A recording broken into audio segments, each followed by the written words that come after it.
Bara zamana wayyaanee uummanni Itiyoophiyaa guutuun mootummaa isaanii amanuudhaan yaa Mallasaa abbaa digirii hiyyeessi kee bohee koon lafa hiri jechaan afaan Oromoo fi afaanota biraatti jijjiiruudhaan isaan faarsaa turaniiru.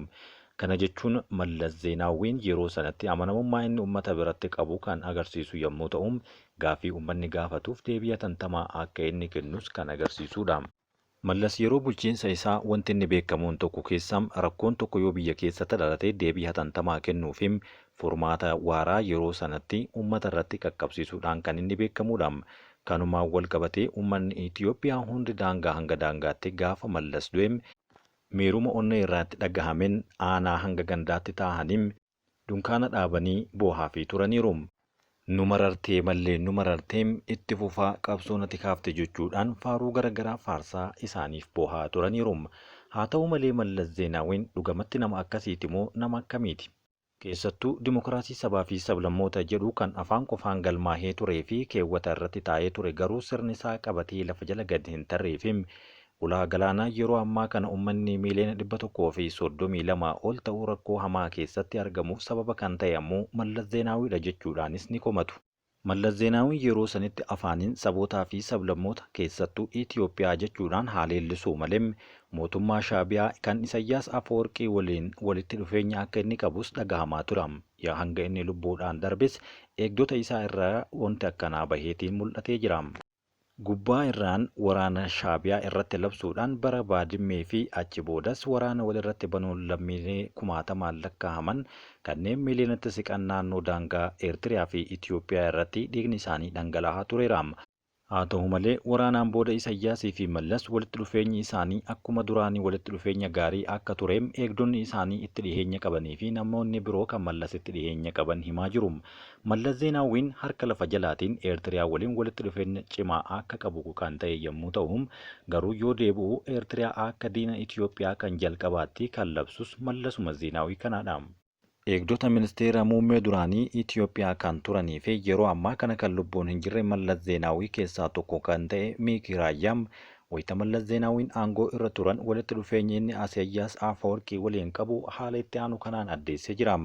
Hariiroo cimaa Mallasii fi pirezidaantii Eertiriyaa Isaayyaas Afeworqii kan erga Eertiriyaan biyyummaa isaanii labsattee hanga ammaa aangoo monoopooliitiin biyya bulchaa jiru kan isaan gidduu ture jaalalaa fi walitti dhufeenya maatii ture jechuun dubbatama.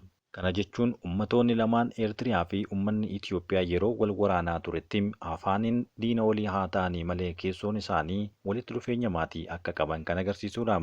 Miikii Raayyaa dhalatee kan guddate godina kibba naannoo Tigraay kan ture yommuu ta'u, booda hojii qonnaa fi loon tiksuu dhiisuudhaan qabsoo adda bilisa baasaa uummata Tigraay TPLFitti makame aangoo isaanii warra qabatan waliin gara Mallas Zeenaawwiitti makameera. Qabsoo waggaa 17 gaafateen sirni dargii erga kufee boodam haasaan Mallas Zeenaawwiin akka lakkoofsa Itiyoophiyaa bara 1984tti taasisaniin turaniin kan uummata naannichaatti kaka'umsa guddaa uume akka tures ni himama. Haasaan sunis guyyaa yaadannoo hundeeffama TPLF 17ffaa sababeeffachuudhaan kan taasifame yommuu ta'u, haasaan inni taasise keessaa ergaa guddaa kan dabarse baguma uummanni kun kan biraa hin taane jechuun kan jalqabedha.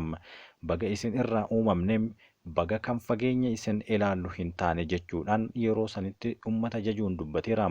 Akkasumas dargaggootaan ammoo akka isin as geessaniif abbootiin keessan dhiiganiiru, gaarreen irratti lafeen isaanii bittannaa'aniiru, lafee abbootii keessanii hin dhiitinaa hadaraa jechuudhaan hadaraa isaanii dargaggootaaf yeroo dhaamanitti Mallas Zeenaawwiin uummataa fi warroota qabsoo isaan waliin geggeessu biratti fudhatama ol aanaa argachuu jalqabe. Eegdota Mallas Zeenaawwiin qaban keessaa eegduun kunis waa'ee Mallas Zeenaawwii yeroo dubbatutti haasaa kana isaan yeroo taasisanitti dugda isaanii duuba dhaabbatee akka jiru kan mul'ataa turedha. Guyyaan sun anaaf guyyaa seena qabeessa jechuun kan dubbatu Miikii Raayyaam Mallas Zeenaawwii fi eegdonni isaanii Miikii Raayyaa yeroo kanatti gammachuu isaanii kan adda ta'e qoodachaa turaniitiin jiru. Haasawa inni guyyaa sana taasise keessatti keessummoonni gurguddoon kanneen akka pirezidaantii Isaayyaas Afeworqii, pirezidaantii duraanii Suudaan Omar Albashiirii fi keessummoonnii fi qondaaltonni siyaasaa Itiyoophiyaa kanneen akka Nagaasoo Gidaadaafaa irratti argamaniiru. Guyyaan isaa guyyaa cidhaa fakkaata ture kan jedhan yommuu ta'u, eegdonni kunniinii fi namoonni achirratti hirmaatan yeroo kana akka yaadatanitti Mallas dhiheenyatti akka guyyaa sanaatti deebi'ee hin beeku yookaan dubbatee hin beeku jechuunis ni haasa'u. Anis duubaan dhaabbadheen ture jedha Milkii Raayyaan. Wayita sanatti Milkiin dargaggoo umrii waggaa 22 kan turee fi namoonni baay'eenis dhuguma eegduuf dhufee jechuudhaan kan isa shakkaa turanidha. Areedallee kan hin baafnee fi ijoollee reefuu nafaan dhufaa kan ture Milkii Raayyaan Mallas Zeenaawwii jalqabaa hanga xumuraatti eegaa akka tures ragaan ni mirkaneessaaf. Eegduun kun kan dhalate naannoo Tigraay Raayyaa bakka Carcar jedhamuun beekamutti yoo ta'u, obbo Mallas ammoo kan dhalate magaalaa Aduwaatti. Gara dhuma bara 1980 keessa Milkiin waa'ee qabsoo dhagahuu irraa ka'uudhaan umrii isaa ijoollummaa isaatti gara qabsootti makamuun miirri itti horamuu dubbatama.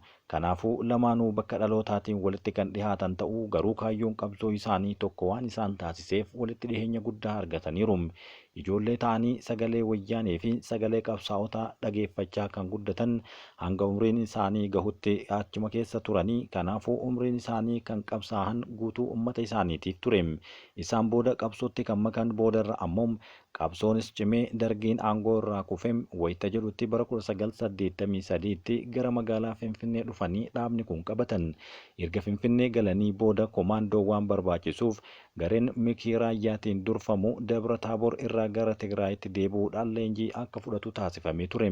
Gidduu sanatti loltoonni dargii Asmaraa turan akka tasaa karaa Marabiin ceehuudhaan Adwaa waan dhaqqabaniif qophiin gara masaraatti taasifamaa ture akka dhaabbatu taasifamuun ariitiidhaan gara waraanaatti galamuun yaadatama. Waraana cimaan gaggeeffamaa kan ture deeggarsa waraana Shaabiyaatiin kan mo'ame yommuu ta'u, waraanichi kan wareegamni hedduun itti kaffalame jechuudhaan warri Milkii Mallasiin deeggaraa turan ni dubbatu. Hanga sanitti Mallasii fi Milkiin lamaan isaaniiyyuu qabsaa'ota malee wanti adda isaan godhe tokkollee hin jiru. Booda garuu TPLF aangoo qabatee Eertiriyaanis walabummaa ishee labsatteen booda Mallas Itiyoophiyaa, Isayyaas ammoo Eertiriyaa bulchuudhaan gargar fottoqan. Sana dura garuu Itiyoophiyaa fi Eertiriyaan wayita walitti jirtuu fi Mallasii fi Isayyaas Afoorqii yeroo qabsaa'anitti akka maatii yookaan akka obbolaatti kan wallaalaa turanidha. Boodarra garuu TPLF aangoo qabatee Eertiriyaanis walabummaa ishee yoo labsattu fuulli isaanii walitti gurraacha'uu jalqabe. Isaan booda ture gam hoggantoonni kun lamaan komaandoo 40 filachuudhaan Suudaan deemanii akka leenji'an kan taasisan.